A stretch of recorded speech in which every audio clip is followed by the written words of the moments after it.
My name is Daniel, and for 11 years I thought I had the perfect marriage. I was wrong, and the worst part is my wife found out before I did. She just didn't tell me.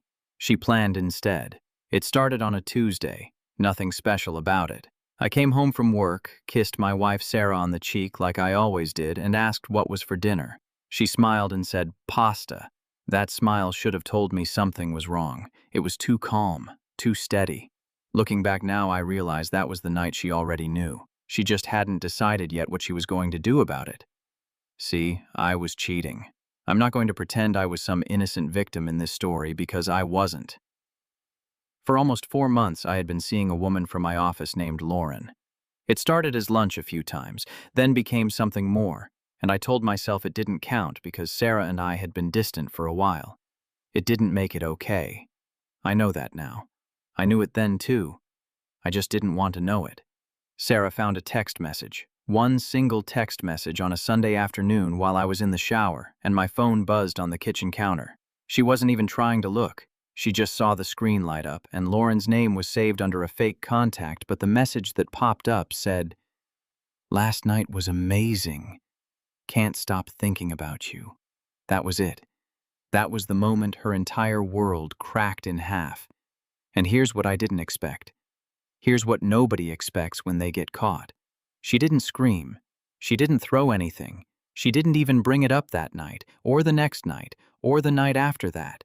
She just got very, very quiet. And I, like an idiot, thought quiet meant everything was fine.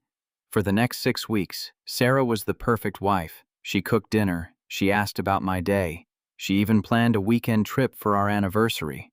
I remember thinking, wow, things are actually getting better between us. I had no idea that every single day during those 6 weeks, she was building a case against me so complete, so detailed, that by the time she was done, I wouldn't have a single place left to hide. She started small. She made copies of our bank statements. She photographed receipts I'd left in my jacket pockets, hotel charges I thought I'd deleted from the online banking app, charges I assumed she'd never check because she never used to check. She didn't say a word. She just collected everything, quietly, patiently, like she was building a wall brick by brick, and I was standing on the other side with no idea it was even being built. Then she did something I never saw coming. She contacted Lauren's husband. Now here's something you need to know. Lauren was married too. Her husband's name was Mark, and he traveled constantly for work, which is exactly why Lauren and I thought we'd never get caught. Sarah found his email through Lauren's public work profile, and she sent him one simple message.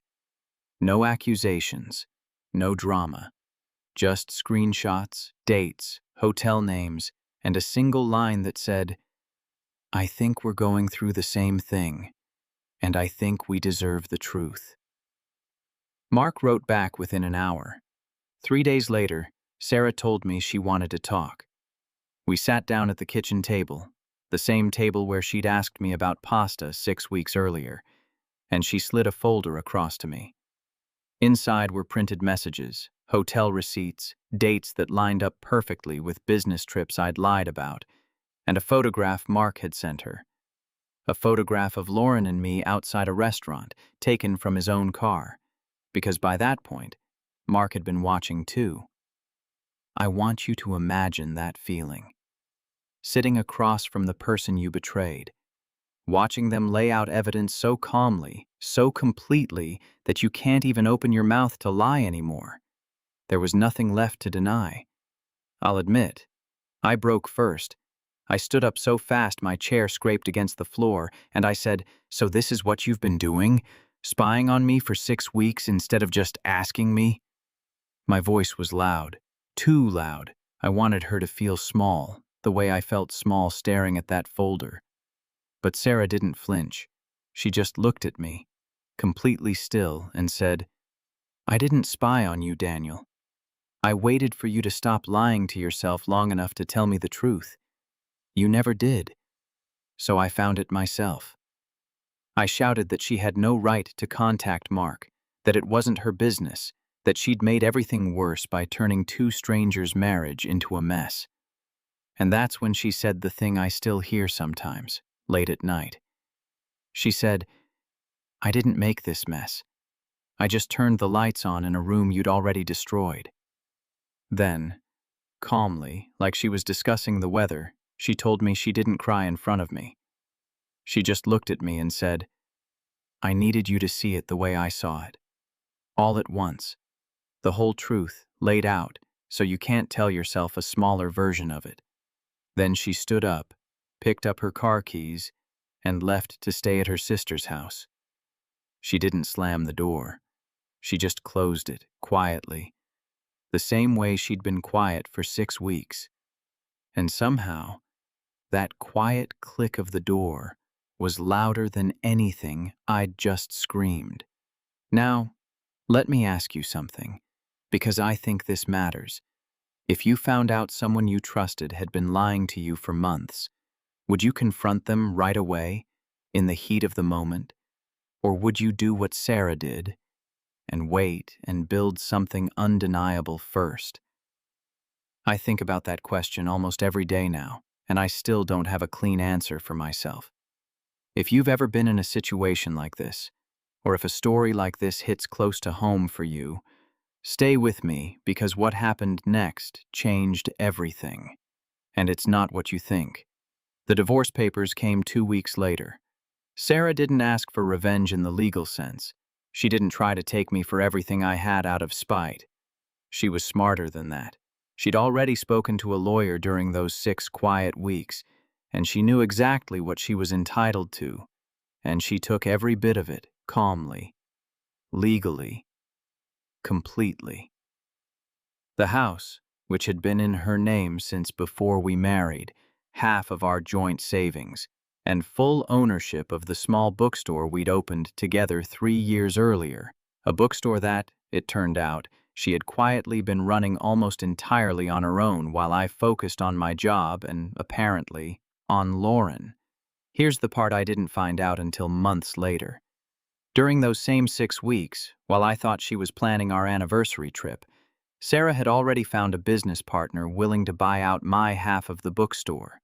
She offered me a number that seemed fair at the time, almost generous, and honestly, I was relieved someone wanted to take it off my hands so quickly.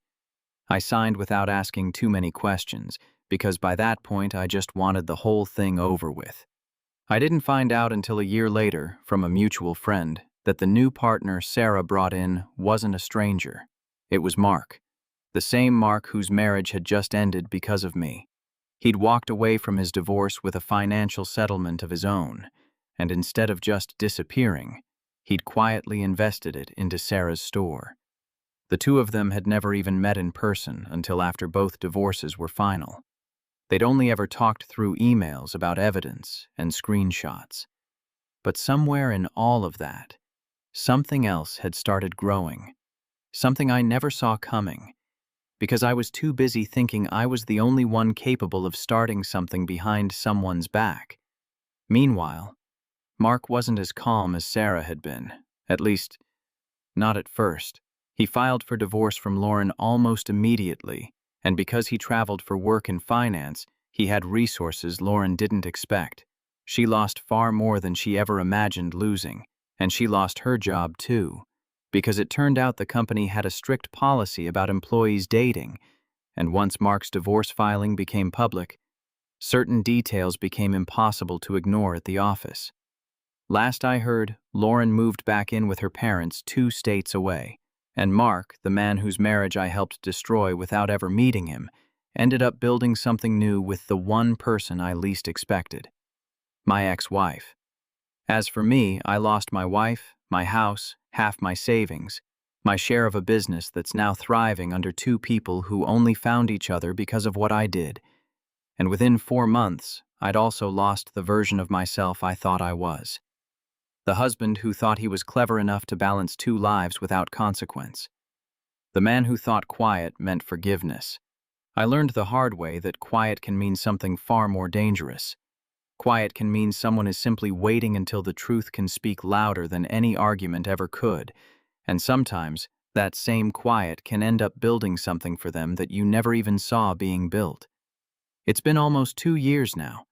Sarah and Mark run the bookstore together full-time, and from what mutual friends tell me, it's thriving, expanding into a second location next year.